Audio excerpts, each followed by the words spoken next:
મારું નામ શિવભા લાભુભા ગઢવી, ગામ રફાડેશ્વર. ઘટનામાં એવું હતું, અમે કાલ ગામમાં બેઠા હતા ને તો ધુવાણા નીકળે એટલે છોકરાએ કીધું કે કાકા કંઈક હડગું લાગે છે. એટલે મેં અહીંયા અમારા એક ભાઈ છે એને ફોન કર્યો કે હા ક્યાં કે આગ લાગી છે. એટલે અમે અહીંયા જે બેઠા હતા એ માણસો તરત અહીંયા દોડીને અહીંયા આવ્યા, કાયો કા ગાડીઓ લઈ અહીંયા આવ્યા હતા. દોડી કરે, અમે અંદર આવીને જોયું. મેં કીધું ભાઈ સ્યુ છે શું? તો કે આ ગોડાઉન છે ને આગ લાગી છે ને આગ ઓલવાતી નથી. આવ્યા ત્યારે તો અમે આવ્યા ત્યારે ફાયર વિભાગ નતું, અમે આવ્યા ને ત્યારે નતું, પછી ફાયર વિભાગ આવ્યું. અમે આવ્યા પછી આવ્યા એટલે જોયું. એટલે મેં એને એમ કીધું, મેં તો આવી રીતે તમે તો આગ કીધું ન પાઈ ઓલવાય. પછી મેં તો અધિકારી કોણ છે? તો કે આ શટર હાવ પેક હતા એકદમ, કારણ કે ખુલે એવી કોઈ પોઝિશન જ નથી.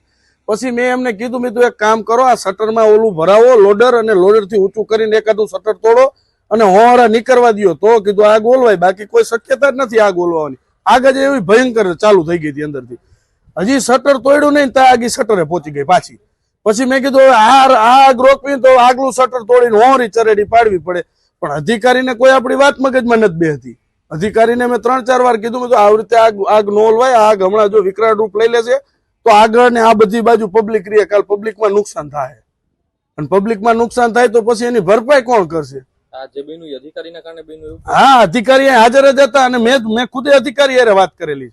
જે અધિકારી હતા મોટી ઉંમરના, મેં તું દાદા તમે કીધું સમજો વાત, આ આગ આવી રીતે નહીં ઓલવાય, કારણ કે આમથી આગ લાગતી આવે ને પવન આમનો છે કીધું. આમાં જો આ બાજુથી આપણે રોકી શકીએ, બાકી આમાં પવનમાં કોણ કીધું જાય? ફાયર વિભાગે નહીં જાય, અમે નહીં જાય. આ તો ઉપરથી પતરા પડ્યા, અમે જોયું એમ જ પડ્યા પતરા. આમ જો કીધું, આમ આગ જો, અને કાયદેસર ભડકો દેખાડવાનો વિડીયો છે મારી આગળ. પછી આજે ઘટના બની ત્યારે જીસીબી પાણીની વ્યવસ્થાની એ બધું જો પાણીની વ્યવસ્થા અમે ગામ તરફથી કરી તાત્કાલિક, કારણ કે તળાવમાં ટેન્કર હાલતા હતી. ટેન્કર વાળાને કીધું, હજી જો સામે ટેન્કર ચાલુ જ છે, અત્યારે પણ ચાલુ ટેન્કર બોલાવ્યા, લોડર બોલાવ્યા, રાતે જીસીબી બોલાવ્યું. છતાંય શું છે, અમારાથી થતા બધે પ્રયત્ન કર્યા હતા. અહીંયા અધિકારી શાંતિથી બેઠા જોતા હતા. અમે જોતા હતા, એ બેઠા હતા. પાણી અમે 1.5 કલાકે પીધું હતું. બહુ આગ લાગી ને ત્યાં 1.5 કલાકે અમારા હાથમાં પાણી પીવાનું આવ્યું હતું.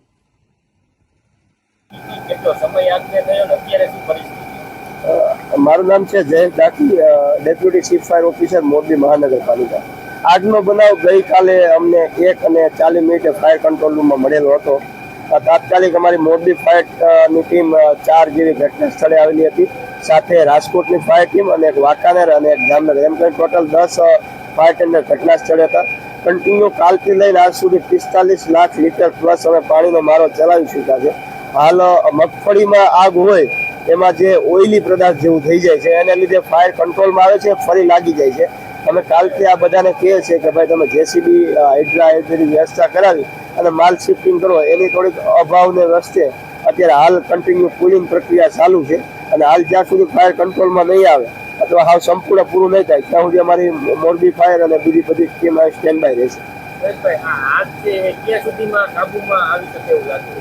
હવે અત્યારે આગનું તો કેટલા સુધીમાં કાબુમાં આવે કે ન કહી શકો, પણ સાંજ સુધી હજી મિનિમમ ચાલશે. જ્યાં સુધી શિફ્ટિંગ નહીં કરે, જ્યાં સુધી આખું ગોડાઉનને ફેરફાર અથવા બાય સાઈડમાં શિફ્ટિંગ નહીં થાય ત્યાં સુધી કંટ્રોલમાં નહીં આવે. કારણ કે આમાં કેવું છે, મગફળીનું હોય એટલે ઓઇલી જેવું, મગફળી જેમ પીગળતી જાય ઓઇલી પ્રકાર જેવું થઈ જાય, એટલે કેમિકલ જેવી ફાયર થઈ જાય છે. ઉપરના ભાગમાં ફાયર કન્ટિન્યુ થયા કરે છે, ડાઉન સાઈડમાં ફાયર નહીં થતી. જેવો હટે એ ભેગું ફાયર પકડી લે છે.